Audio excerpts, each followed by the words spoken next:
How's it going, guys? Alex here. Welcome back to another Dokkan Battle video, and today going to go over whether or not you should just grind him medals to awaken him. And of course, this is one of the very first Super Saiyan Gokus in the game. He gets he gives a 50% stat boost to all types with his leader skill.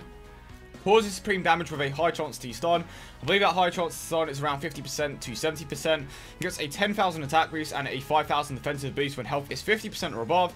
He has Golden Warrior, Saiyan Warrior Race, Super Saiyan Z Fighters, Prepare for Battle, and Shattering the Limit.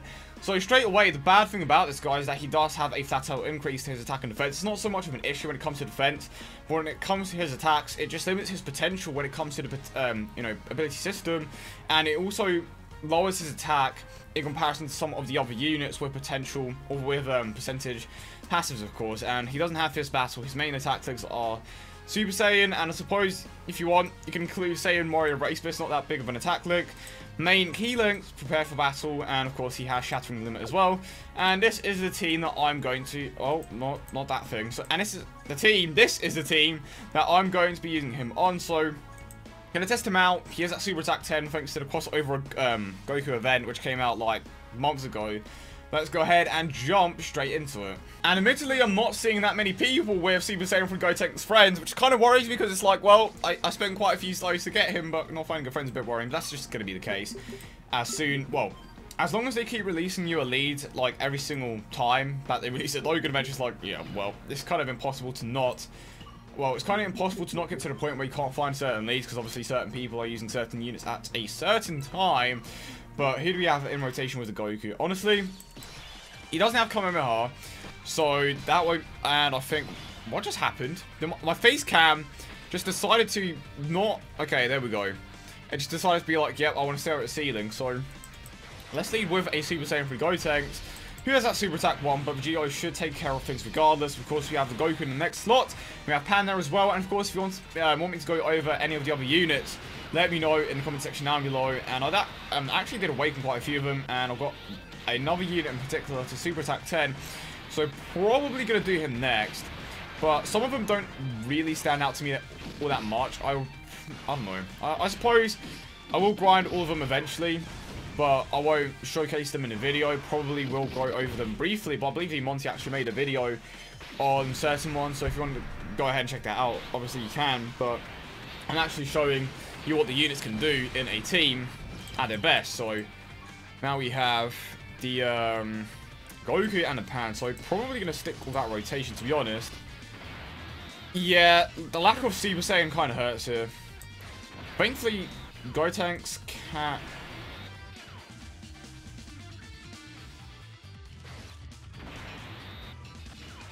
Can someone tell me why he didn't go for the row of green orbs?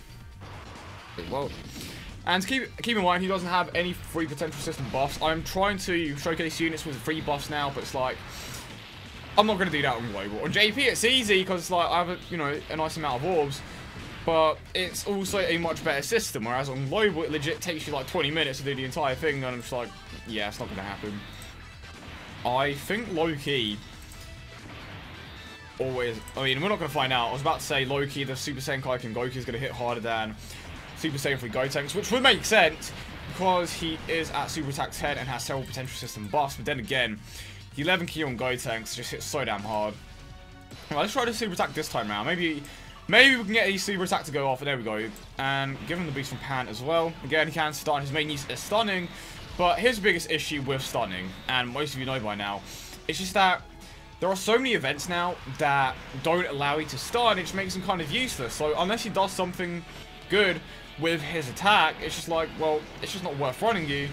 So let's see what he can do. 310k, and that's with a 30% attack increase from Pan's passive, and an additional 25%, if I'm not mistaken, from Pan's super attack mechanic. With the free potential system buffs, that will probably climb up to 500k. But even so, at the moment, was he worth the medal grind? Most certainly not. Most certainly not. Especially for my team in particular. And even for some of your teams. You're probably... Okay, you did start here, obviously, but you're most likely going to be better off just running another unit that can hit harder than this Super Saiyan Goku. Because without his stunning ability, he is essentially useless. He can somewhat tank because of that 5,000 defensive boost that he gets, but you have to keep in mind as well that certain, Dokkan events actually lower the defense of your units, which means that they are going to be super vulnerable. Right, so passive still active. Still above the 50%, which means that his passive is active. His defensive stat is 25,000 with the boost from Pan, which is pretty solid, but... okay, well, let's take Pan out of the picture here. A super attack with him.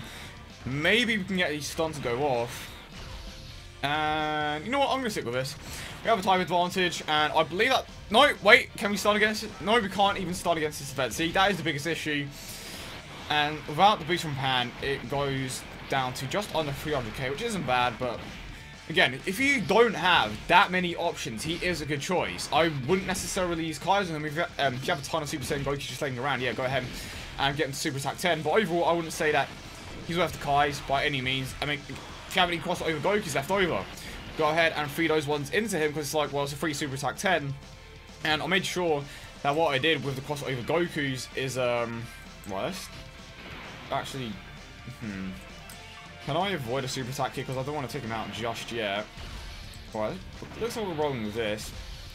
Then going to heal up here. So, when it comes to the crossover Gokus, you had the opportunity to farm a ton. So, if you have some left over, feed them into this one if you don't have that great physical type team.